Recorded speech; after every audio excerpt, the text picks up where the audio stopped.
What day is it? April the 30th. Here I've got a collection of 6.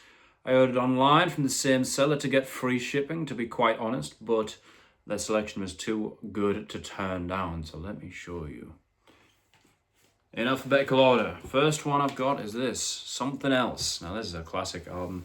I won't profess to know too much about why this is heralded as such a good jazz record, but I did listen to it and I was like, yeah, it's pretty good. I've actually got this on CD as well. But this, having the vinyl really is something else.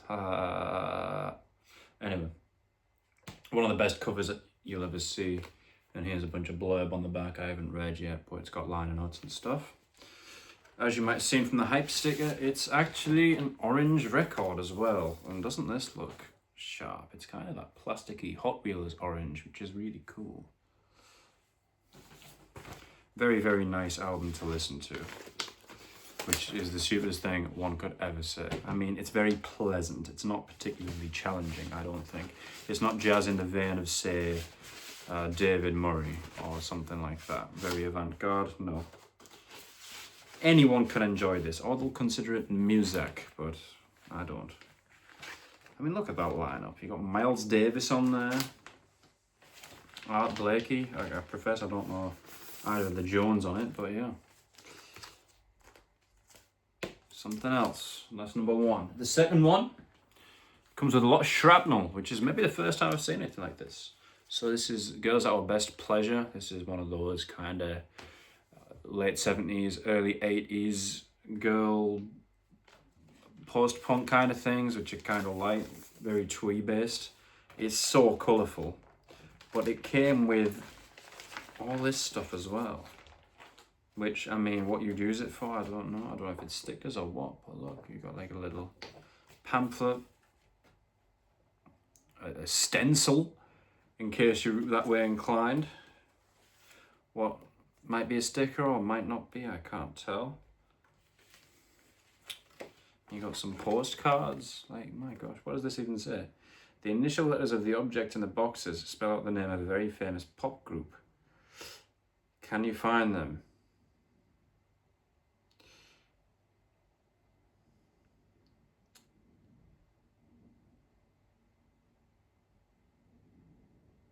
Probably Girls at Our Best, I would say.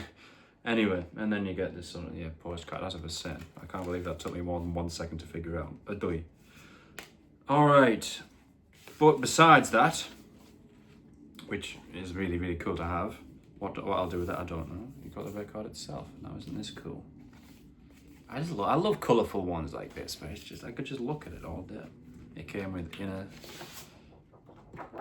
lyric inserts, equally gorgeous, and then the record itself, which, guess what? Who would be surprised? It's a colour record. It's red. Cherry red, although this is not by Cherry Red Records, and it's not cherry red, it's very much bright red. So yeah.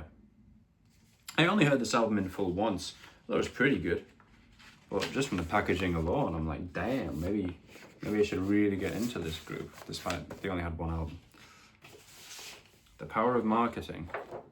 Anyway, really pleased to have it. I love these ones where it's kind of lesser known, not really necessarily a classic or very significant or important. Not that that's a detriment, but it's just like how many of you out there have heard of Girls at Our Best?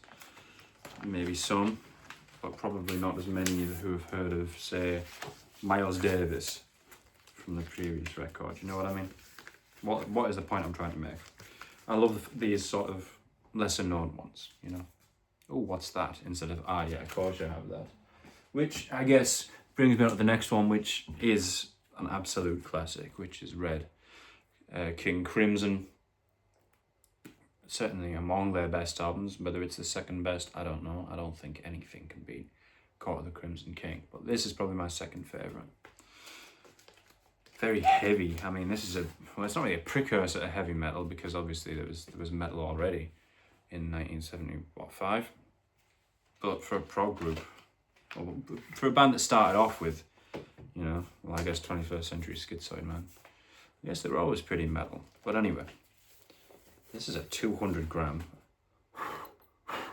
which seems a bit unnecessary maybe, But yeah, it is indeed heavy.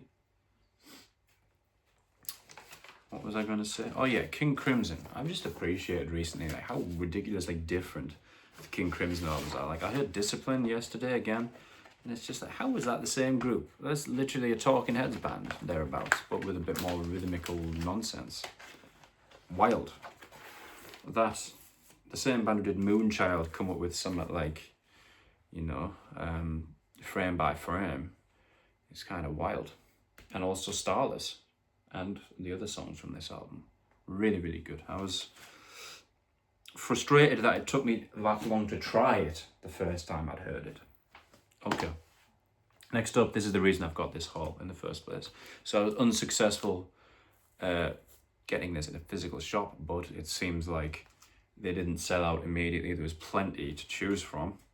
This is The Seduction, and what a package this is. It was always a double record. This one is as well, a gatefold. Whether it was gatefold originally, I don't know. Here it is. It's got all this spiel, which I've read. Plenty of artwork. Well, I couldn't ask for more, really. There's plenty of personality in the repress.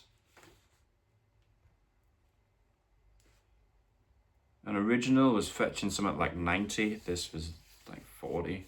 So I think it was definitely worth getting for probably a high quality product. Let's be real. But yeah, kind of curious that this is a double album, or that it was to begin with, because it's not that long. It's like 49 minutes. That's easily standard album length. A little bit long, but you know. They've added a bonus track. The song I've never heard, Rosa Luxemburg, at the end of this one, so that'll be interesting as well. I mean, what can I say about this album? You should just listen to it. There's not really anything like it. If any albums were made for 27-year-old me, it was probably this. You know what I mean? Just a mix of kind of pseudo-punk, ridiculous instrumental passages, jazz, great drumming, even better guitar playing, fantastic vocals. I mean, and it's all about like feminism and stuff, so I guess that's also cool. It's kind of like I'm getting that Naked City vibe where it's like, yes, this is what I was looking for. First time I heard this, I was like, thank goodness something like this does exist. And it came out in 1981. And it just so happened to come out again this year. So yeah, I'm happy. Very happy that I have this. 500 copies apparently. I don't know if that's just in the UK. We'll see. Well, I guess I won't see. Alright, next one apparently is also limited to even fewer. 400 copies? That seems a bit dubious to me, but anyway. This is a Personal Best.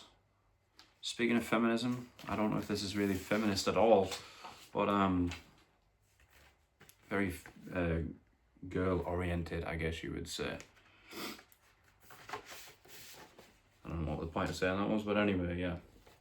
They say it's like queercore, whatever. I just think it's like, it's some of the best and snappiest punk of what the 90s there is. I just thought, when I heard it for the first time, I was really impressed by how good this was, just without any sort of lyrical influence at all. It's just exactly what you want. Loose, open strings, guitars sound great.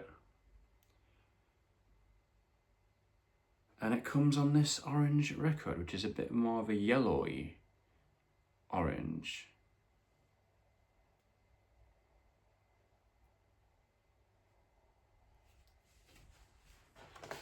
What the hell is going through my head? Okay. Another great package. I love it. I mean, pretty much all of these ones I bought were brand new, so like reissues and stuff. So it makes sense that there's a lot of like personality to the packages and stuff, and I've saved all the hype stickers just about. I guess that's the advantage of getting new versus like old stuff, because there's just more to like have other than the music, but really it's the tunes that the reason you buy them. Okay. That's that. I've not actually heard their second album. I definitely should. Last one I got here. This is just like straight through and through classic. Chairs Missing. very little to say. If one has not yet ventured into the first 3 Wire albums, it's not the right move. Chairs Missing, I guess, my second favourite. I think they just got better, those first 3. 154 is obviously unbeatable, maybe the best album ever made. But this is also incredible. I mean, listening from Pink Flag, where it's not that weird. Pink Flag is pretty normal. Well, I don't know if normal's the right word, but it's not, doesn't seem too, like, not punk, if you want. But then this starts off with Practice Makes Perfect and it just blows the doors off. It's insane. I've actually got Chairs Missing here as well.